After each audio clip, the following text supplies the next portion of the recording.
Get horny. That got live right there at the end there, Joe. But how are we, everyone? And welcome back to the Beef Upfront College Basketball Show here on Pick Swap Media. Joe, conference tournaments have started. My bets are losing at a all-time high rate.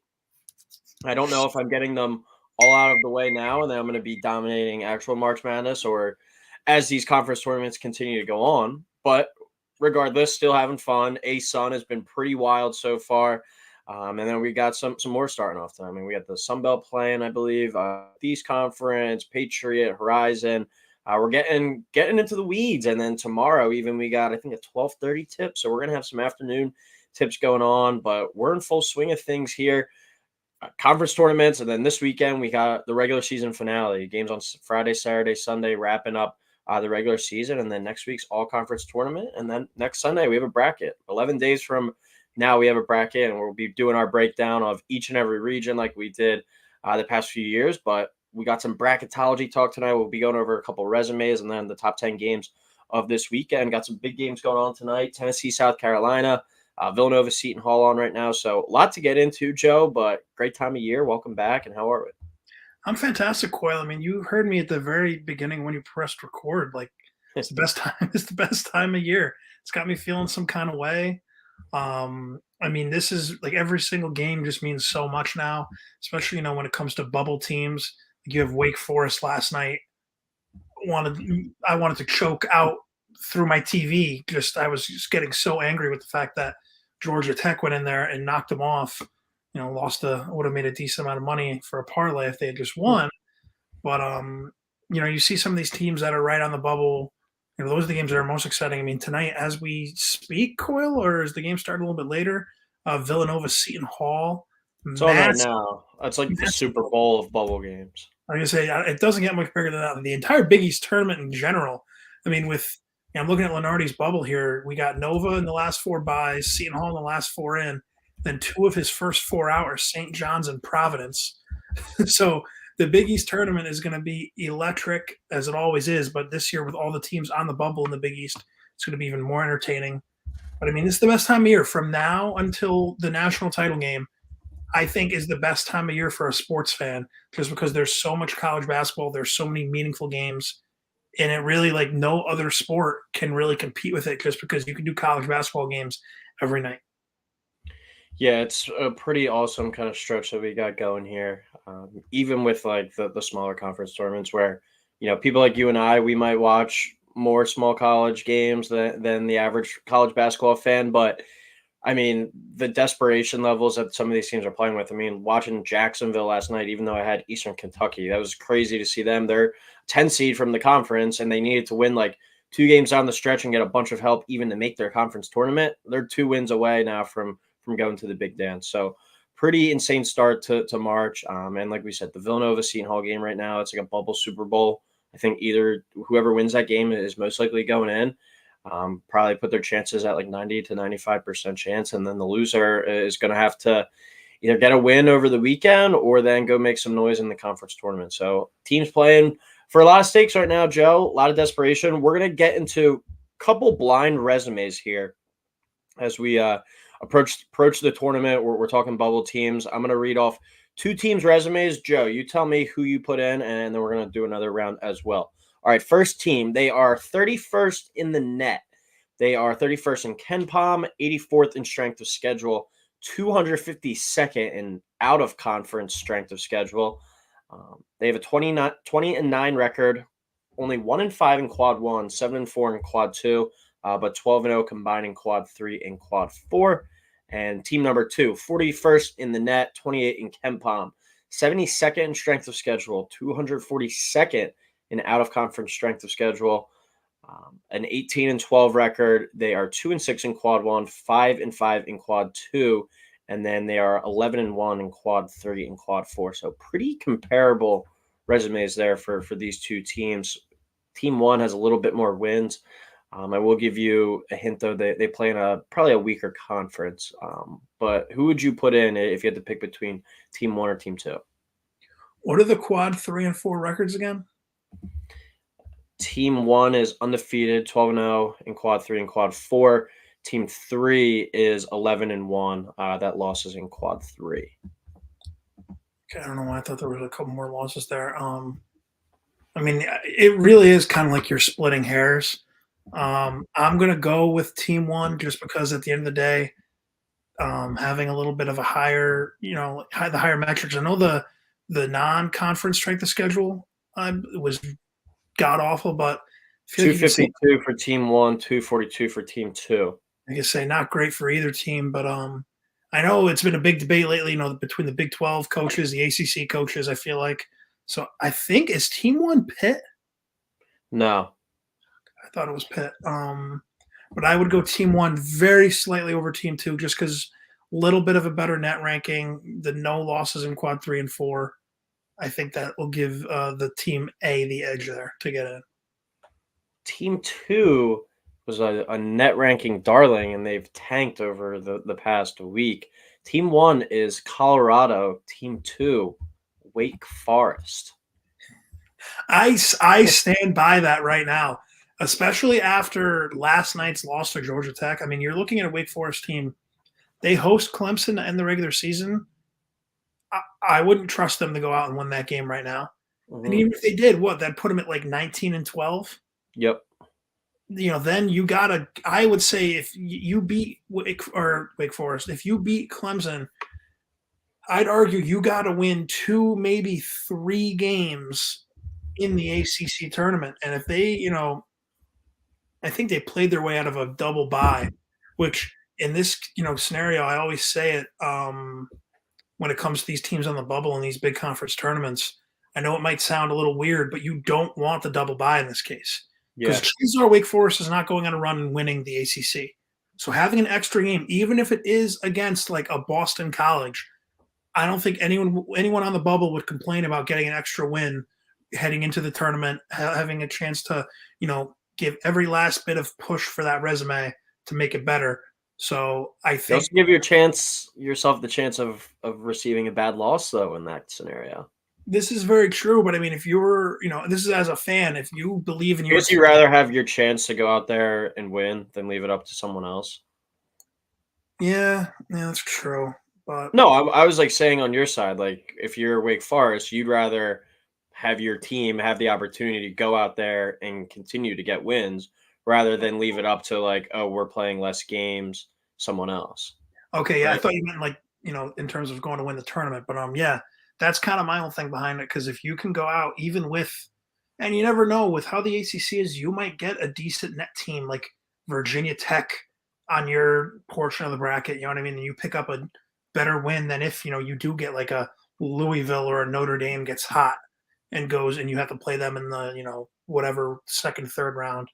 That the ACC tournament is one of the weirder brackets just because there's so many teams in the conference. But yeah, I mean, I would stick by that having Colorado in. I know, Lenardi and all the bracketology people have them, either in the first 4 or next 4 out. But I would pick Colorado over Wake Forest. If we're talking like at this moment, I think Wake Forest. It is a little bit of recency bias as well, but I think they're out as of right this second. I forget the exact number, but I think it's like the highest ranked or the lowest ranked, whatever you want to call it, net team to miss the tournament was Rutgers, and I think they were 30, and Colorado's sitting there at 31. So it's pretty. They're really honing in on that metric. That could be a deciding factor as well. All right, here are the next 2 resumes. These are completely off the walls. I'd be surprised if you guess either of these teams.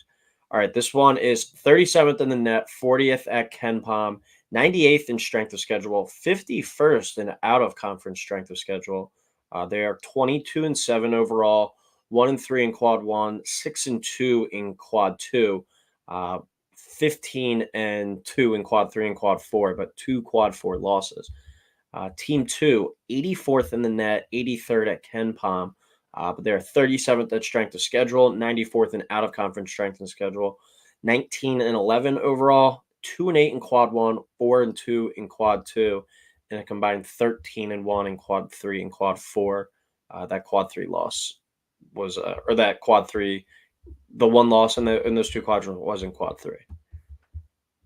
I mean, I hate, being like the net guy, but team one, because of the metrics, I know they have two quad four losses, but the metrics, with how the committee does this and, with also having a pretty solid strength of schedule, I think team A would get in over a team with a net ranking that low and they're like 19 and 11, you said? 19 and 11, yes. Yeah, I mean, I don't know. I can't justify Team B or this second team in this scenario getting in over the first team just because of everything you've said. I know you're gonna. I think I is Team B Syracuse. Team B is Is Syracuse. Team A Drake? No. Close. Indiana State? Nope. No. Okay, then what is it? FAU. Yeah, I'd stick by FAU getting in over Syracuse right now. I I haven't know. even seen Syracuse's name floated around that much, but then like looking on Twitter, people are complaining that they're not really around the bubble. And like you think with like a 19 and 11 record, I mean, I feel like I haven't even seen them like in the really discussions. I guess the net and stuff's holding them down, but 37th in strength of schedule and 94th in out of conference strength of schedule compared to I don't know, like some of these teams in the Big 12 that played nobody in the non-conference. Um, I just think Syracuse might be a little closer to the actual bubble than we think. We'll see how much really they take the net into consideration. But like Florida Atlantic tonight, Joe, they're playing North Texas. If they lose that game and they have Memphis on Sunday, which you never know what Memphis team you're getting, Florida Atlantic could very well find themselves on the outside looking in come tournament time as well too. Yeah, no. I mean, you're completely right. Like this FAU team playing in a conference that you say what you want about the American, but the American is a much better conference than the one they left last year. Even though a good amount of teams came with them, but I'm having to play Memphis twice. They lost at South Florida. I'm just looking at kind of some recent losses. The loss at UAB was kind of surprising, but the one problem with being in a smaller conference like this, you lose the game to another game in conference, Charlotte. If Hmm. you drop a conference game, it means that much more. But also, too, FAU has the two inexplicable at Florida Gulf Coast, and then they lost to Bryant at home all the way back early, their third game of the season. Just two really, really just bad losses.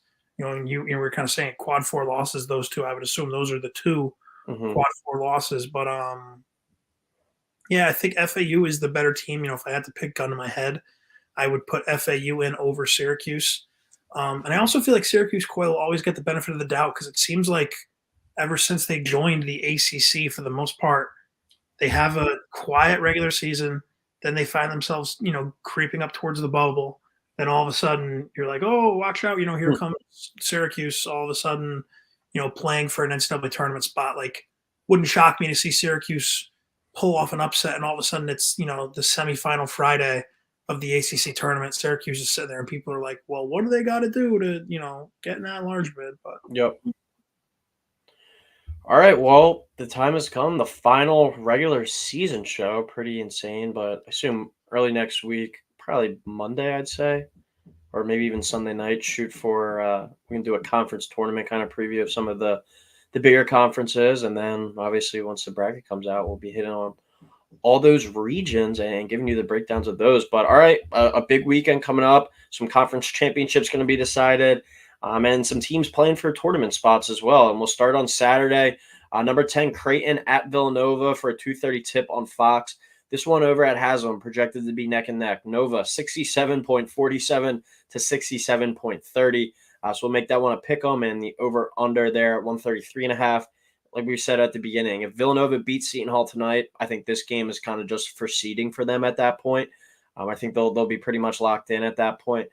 But if Villanova loses tonight against Seton Hall, this one against Creighton becomes absolutely massive on Saturday. You win this one, you beat Creighton twice, you're in there too. But Joe, does Villanova knock off Creighton for the second time this year and beat them at home in Philadelphia this weekend? I don't. I'm going to go with Creighton 68, Nova 64. So I'll go with Creighton on the pick 'em. I'm going to take the under slightly, um, just because I don't see Creighton getting swept by Villanova. I know that sounds stupid, and my pick might change. Like if Nova does end up losing tonight, then I might flip because my whole thing at this time of year is I'll always, even if they lose like Wake Forest last night, I'll always take the bubble teams at home that really need wins to get in. But Coyle, I do agree with you. If Nova wins tonight, even if they lose to Creighton, and they can probably even lose in their first game in the Big East tournament, I still think that would be enough, even if it is the first four, to get them in to the NCAA tournament. But I just think ultimately Creighton, when they're on, there's a reason why they're the number 10 team in the country. And as much as I hate him because he's good and he's tall, like Ryan Kalkbrenner, if you don't have an answer for him, it's going to be a long night. And I think Creighton is kind of just, going to wear Villanova down, especially too. There's something about being these bubble teams. Every game is so like high emotion, high pressure. You kind of get fatigued after a little while. I think that might have a little bit of an effect here. So I'm going to go with Creighton winning this game on the road. Yeah, as we break down this game, Villanova's down 6 at the start of the second half to Seton Hall. So I'm with you too, Joe. I'm going to take Creighton, but the level of desperation and I don't know, just will to win, I guess, will be a lot different if Villanova loses this game tonight. I think they already kind of have in the back of their mind too that they beat Creighton. They have that confidence. So they can certainly get it done. And Villanova, say what you will about them, they had that really rough stretch in the middle of the year, but you saw at their best when they beat Memphis when they were playing really good. They beat North Carolina. They beat Texas. Texas, that's going to be a tournament team. They hung tough with UConn. They went to Providence. I know Providence is a bubble team too, but that's a place that nobody really goes to win at. And they're hanging tough with Seton Hall so far tonight. Villanova's been playing a lot better, so I have confidence that they can get this one done. But I am going to take Creighton. I don't think Creighton's going to lose to this Villanova team twice. I'm going to go Creighton 68, Nova 62. So we'll go Creighton there with the pick 'em and the under of 133.5. But if Villanova does lose tonight, I might have a different tone come Saturday morning when making my picks. All right, we go to the SEC now. Number 17, South Carolina, who's playing to my left against Tennessee. I believe it's a back and forth game. Dalton Connect just hit another 3. They're playing at Mississippi State, a 2:30 tip on SEC Network. Mississippi State, I think, is like a 95% chance lock of making the tournament. I don't think they're in a position where they're going to fall out. They come into this one projected to be a 4.5-point favorite, 68-63. We're giving the projection. So over under 130.5. Joe, do you think Mississippi State gets it done at home here? I do. I'm sorry. I'm just pulling up Mississippi State, like the SEC standings on my phone here.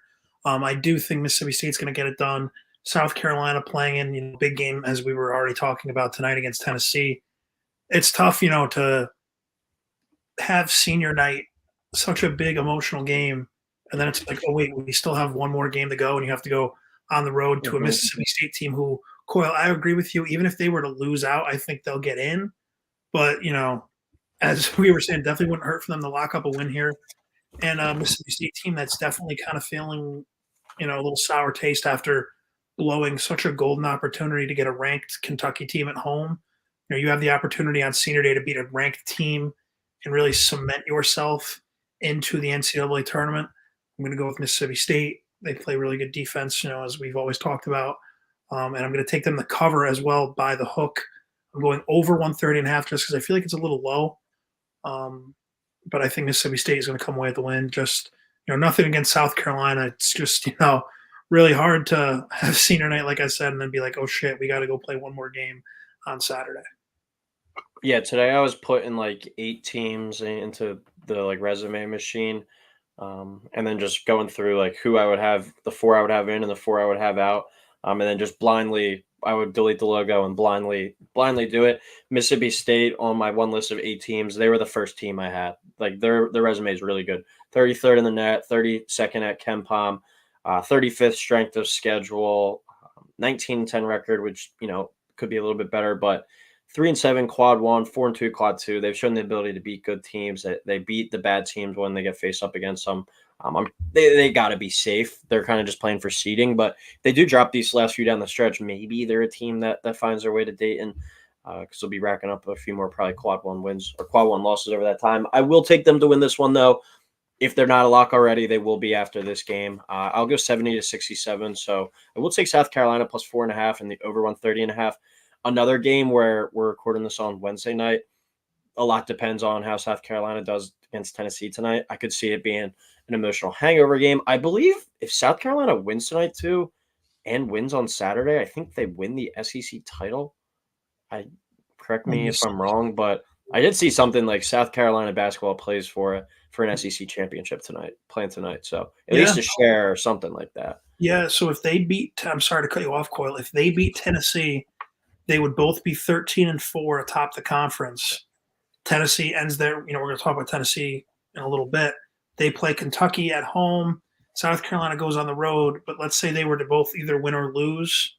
There's also a scenario where we could have like a 5-way tie for first place. But if they were to both win, South Carolina, because they swept them, would get the 1 seed in the SEC tournament, which is crazy. Obviously, Yeah. I'm looking for Hurley to get Coach of the Year, but I believe South Carolina, Lamont Paris, am I making that up?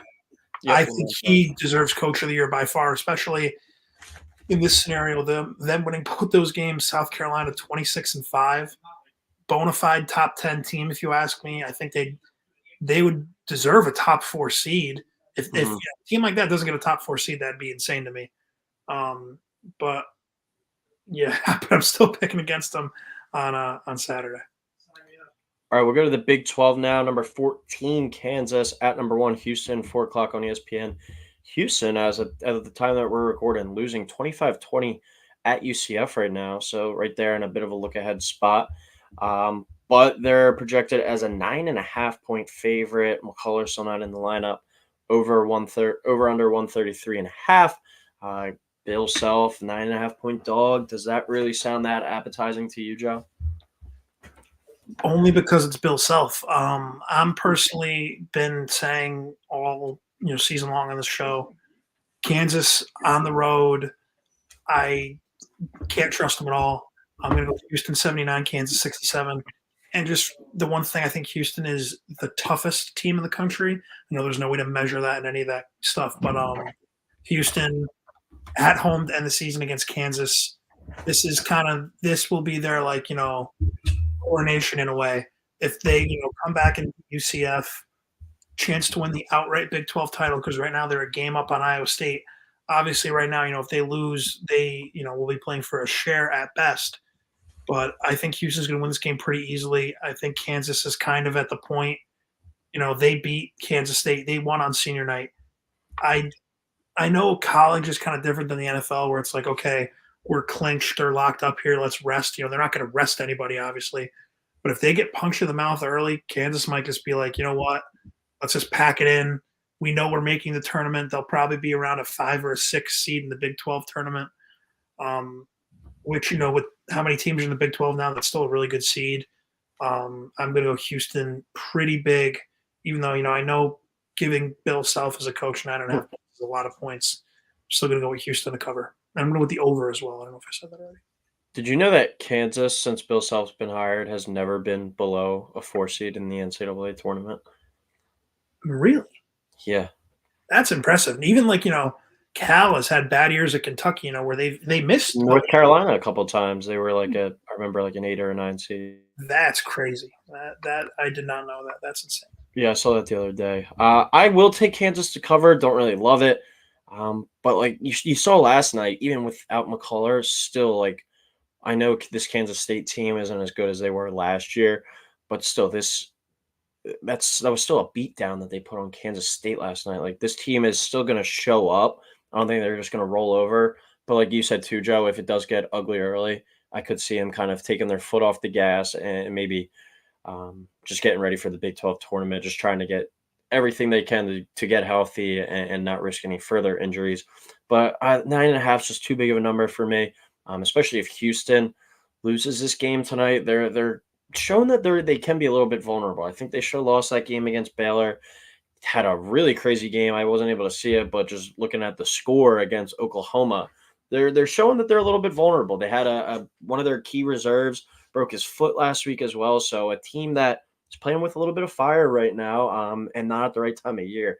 I will go Houston to win it, but I will take Kansas to cover. I'm going to go Houston 70, Kansas 67.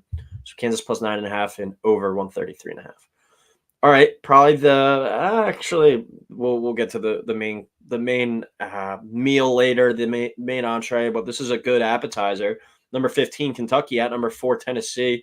On CBS, Tennessee projected on Haslametrics as a 86 to 78 victory here. So go Tennessee minus 7.5, over under 163.5. Tennessee playing tonight at South Carolina. Currently up on the road, and Kentucky hosting Vanderbilt tonight. So Joe, Tennessee went to Kentucky. Can Kentucky go to Tennessee and make some noise? They cannot. I'm going to go Tennessee 91, Kentucky 87. I think it's going to be a very good game. I'm going to go with Kentucky plus a 7.5. I'm going to go over 163.5.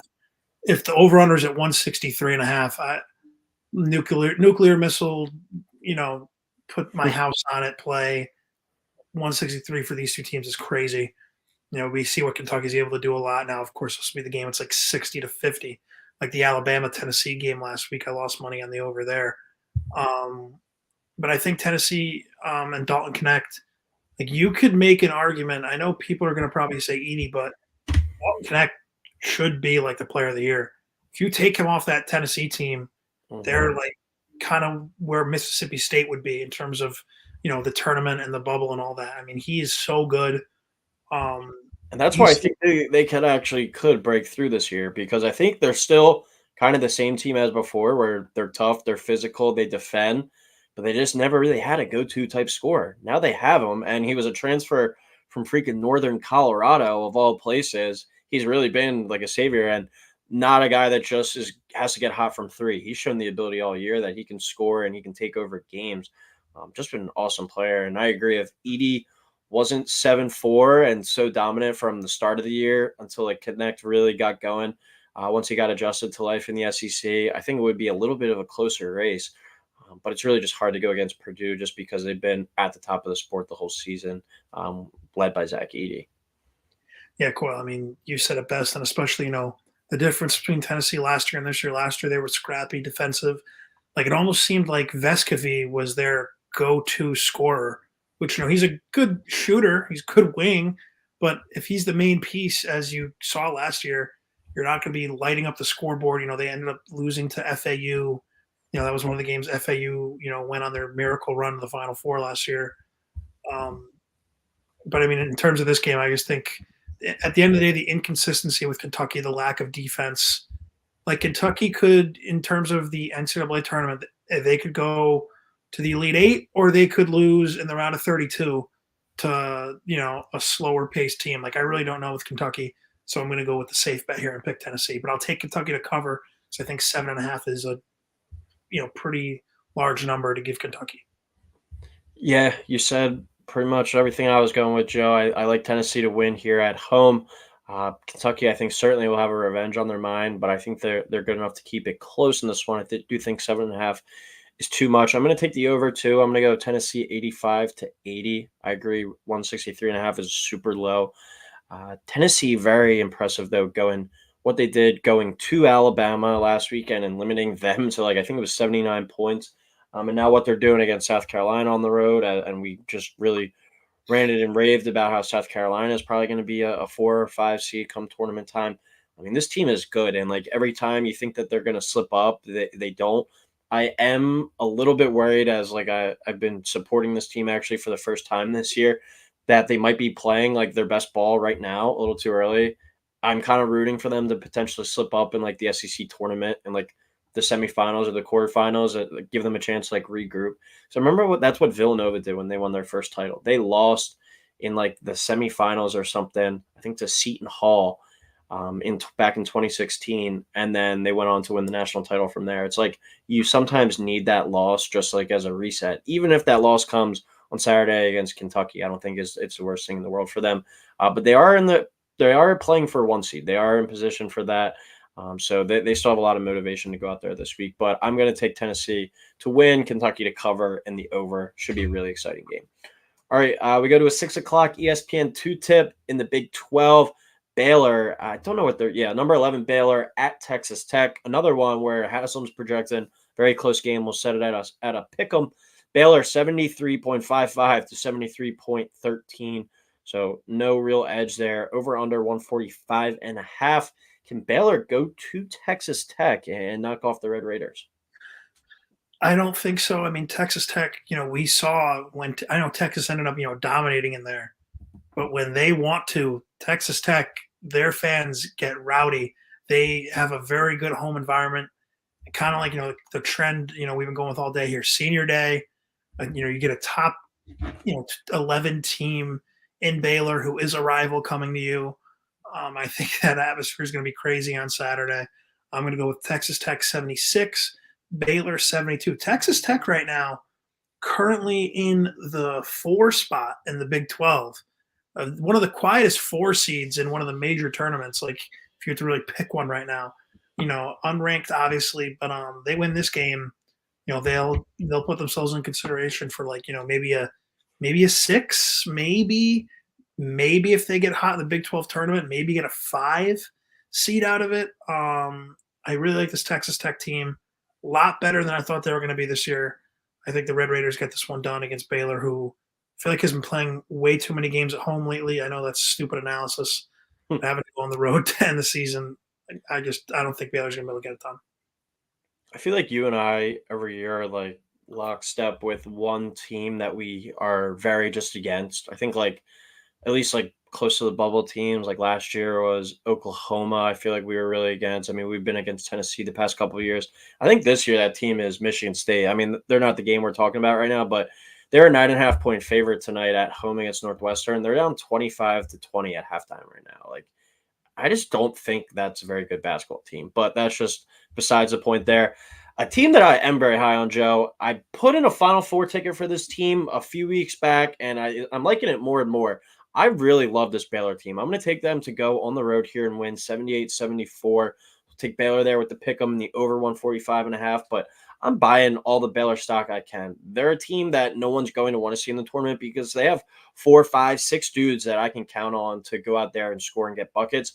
Sure, the defense isn't that great, but they play a little bit of a funky zone. And as we see time and time again in the tournament, those defenses that you don't really see every night in conference play or throughout your season, those are the defenses that give teams some problems. That's why we really have saw Syracuse, I think, over the years kind of make some runs. Going back to like Shaka Smart at VCU with the Havoc full court press, or even Bob Huggins at West Virginia, like defenses that rattle teams and that you don't see that often. Those are good recipes for success. And Baylor has that with the zone. They have shot makers, and I think not many teams are going to out talent them if they're able to get on a run and hit shots and just get enough defensive stops. This is a team that could go all the way to the Final Four. So I'm buying a lot of stock in them. I agree this is a hard game on the road at Texas Tech, but I like this Baylor team too much, so I'm going to take them outright with a win here on the road. All right, the game of the year usually in college basketball are the most hyped up. The second matchup of the North Carolina Duke rivalry, number 7 UNC traveling to number 9 Duke for a 6:30 tip on ESPN. UNC won the first matchup at home. Duke projected to win this one 78-73, so we go Duke minus 4.5, over under 150.5. I think both of these teams are Final Four caliber as well. Not really breaking much news there. I do think North Carolina is more so of a national title contender than this Duke team, but Duke's been playing really well recently. They've been answering the bell. You think that they get their revenge on UNC here, Joe? I do, but that's just my stupid brain whenever these two teams play. I don't really, go against the team at home. I'm going to go with Duke minus the 4.5. I have them winning 75-70, and I'm going to pick the under, even though I know the first game soared over, and this game will probably soar over as well. But I just think Duke at home. I'm not going to pick, either team to really sweep. It's pretty rare to, see UNC or Duke, sweep the regular season series, especially as of late. They always show that graphic where it's like over the last 100 games, they're like 50-50 or, 52-48, something like that, when the points are always so close too. Yep. So I'm going to go with Duke here at home. I know not really exciting out of the box. I'm going to go take them to cover the 4.5. I think Filipowski is going to have a great day, even on, that sore leg. It's shocking that he's been able to come back so quickly after you would have thought he had to get his leg amputated and they were going to carry him out in like a stretcher onto the court in the next game. But I'm going to go with Duke here to get the win at home, even though it pains me to say it. Give me a little outside the box. North Carolina going on the road and getting the outright victory. Go a little switch up here. I'm like you said, Joe. I feel like these teams split too often. Give me a little change up. Sometimes we see in the rivalry, I mean, even though they do split most of the time, we do see some of the times these teams go on the road and win, most notably UNC doing it in Coach K's final home game. So I think it's a good way, too, for North Carolina team that has a lot more veterans on it than this young Duke squad. Like Armando Bacot, his last ever game at Cameron Indoor. What better way to go out? Like this team is playing completely motivated, and the ACC title is still up for grabs, I believe, as well there. So I'm going to take UNC. I think they're a deeper team. I think they're a better team, and they're playing some super good basketball right now. Duke is playing really well, too. I think that they have the caliber team to make a run to that second weekend, but I'm going to take UNC to win this one, 78-74. So we'll go plus 4.5 in the over of 150.5. All right, we have two more games on Saturday, then two games on Sunday. Joe, we'll hit on this one quickly. The chaotic Mountain West. I mean, I forget who it was last night, but Boise State, I think it was Boise State lost. I forget to who. It might have been actually Utah State. No, it was Nevada went to Boise State last night, and then San Diego State lost on the road to UNLV. So the Mountain West has been wild, and we're still probably going to get at least 5, probably 6 teams in the tournament from there, maybe even 7 if like UNLV is able to get that at-large bid. But New Mexico at number 22, Utah State, 8:30 on CBS. Sports Network, Utah State projected to win 79-77. So we'll go Utah State minus 1.5 over under 155.5. Yeah, I'm going to go with Utah State here at home, 81-78. I really like this Utah State team. I think they're going to be a Sweet 16 team this year. I can see them making the second weekend. And Coyle, I mean, you said it. The Mountain West is insane. UNLV right now, if the tournament was today, this is according to the ESPN standings, they would be the 3 seed, and they are tied with Nevada and Boise State at 12-5.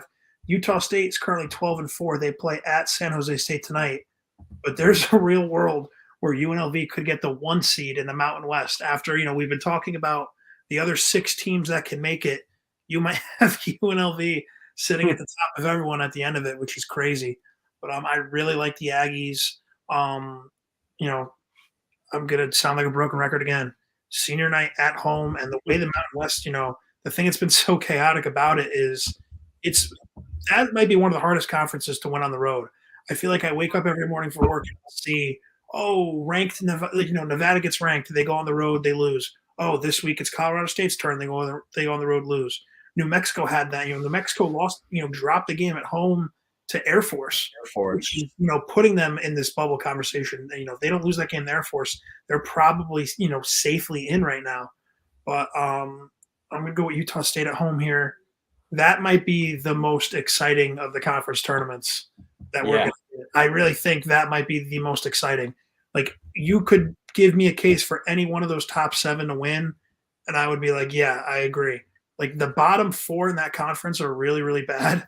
But besides that, like, Wyoming is 14-16, and then you jump up to Colorado State, who's currently in 7th, and they're 21-9 overall. The conference is crazy.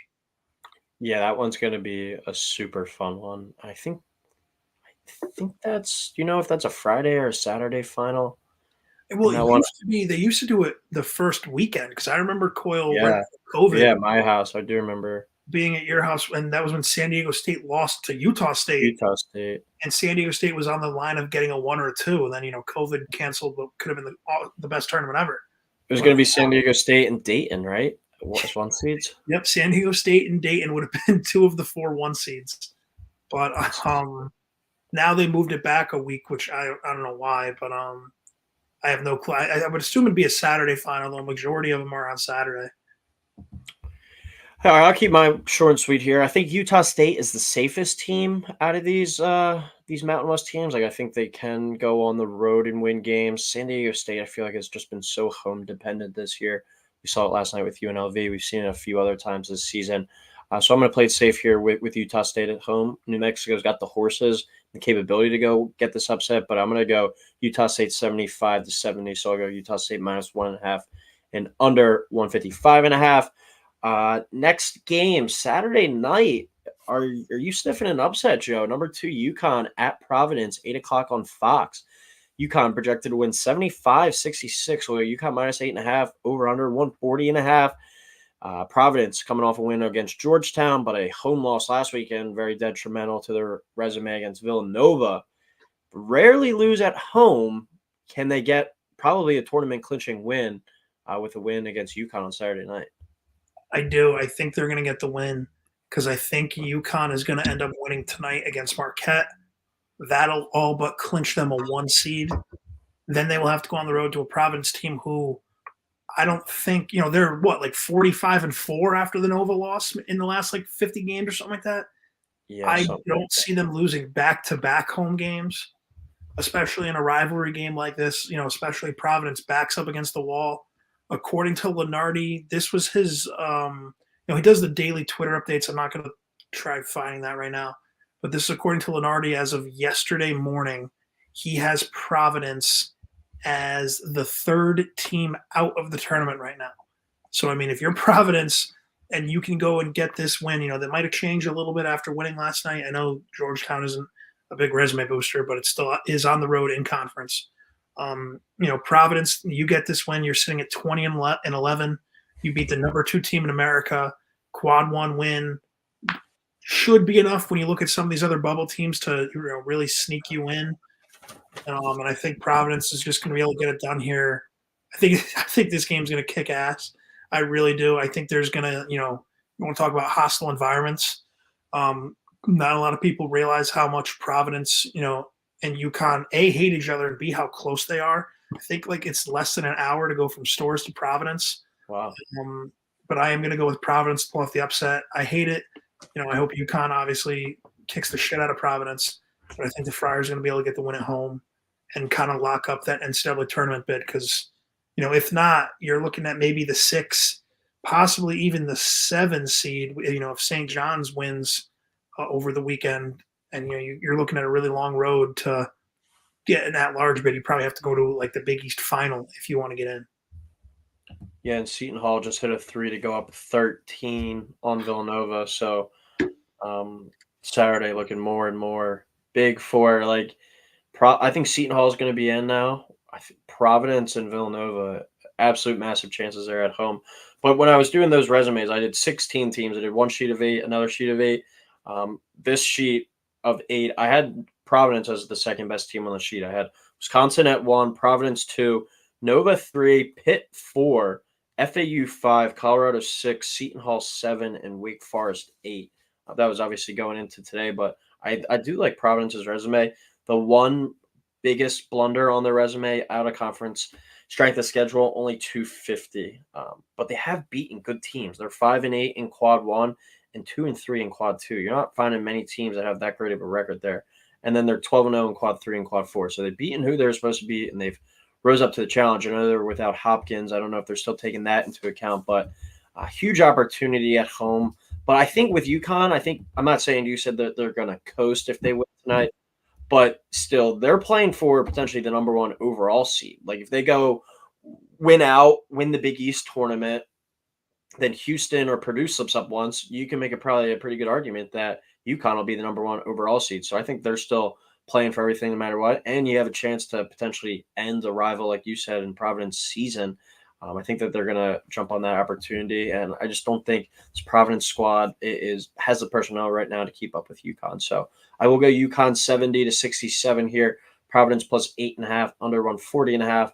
But if UConn does lose to Providence tonight, I might wind up taking UConn double-digit points or whatever it is come Saturday night. All right, 2 games on Sunday we'll get to quickly. Big Ten. I don't really think you need to explain much on this one. I know what you're probably going to say, but Wisconsin at number 3, Purdue, 12:30 on Fox. Purdue, a 12.5-point favorite here, projected to win 80-67. So we'll go over under 146.5. Wisconsin must win game tonight against Rutgers. They went from number 6 to, if they lose these next 2 games, they're going to have to do some damage in the Big Ten tournament, I think, to get in. But you think Purdue takes care of business even after winning the league outright last night, Joe? Oh my God, I think they're going to – I put this final score 93-68. I think they're going to demolish Wisconsin.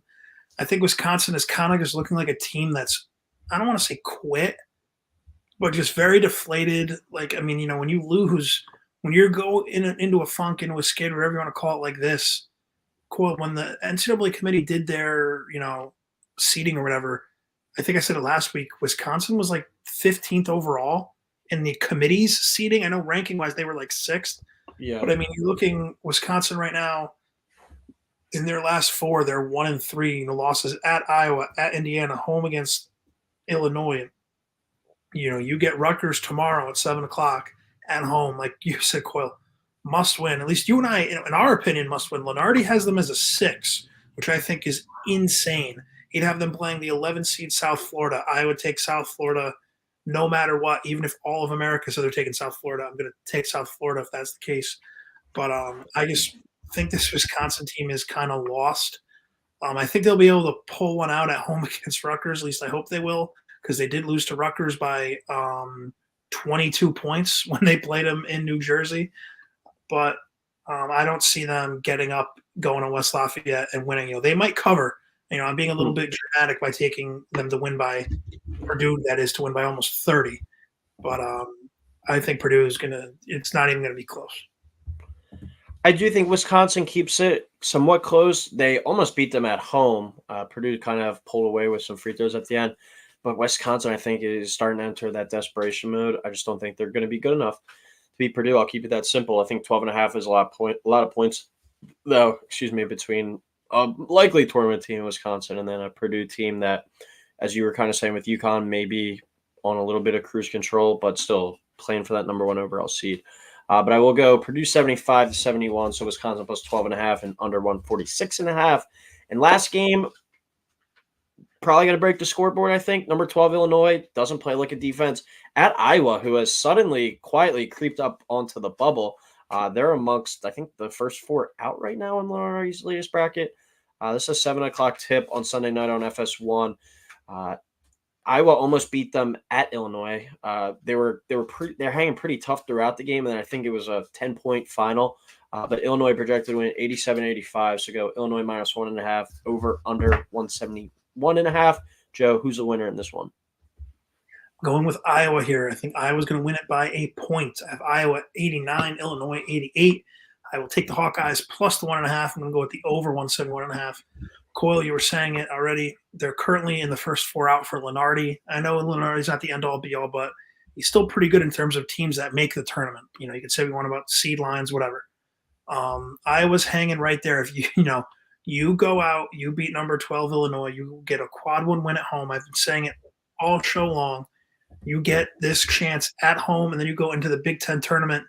They could potentially, if things break their way, get a top 4.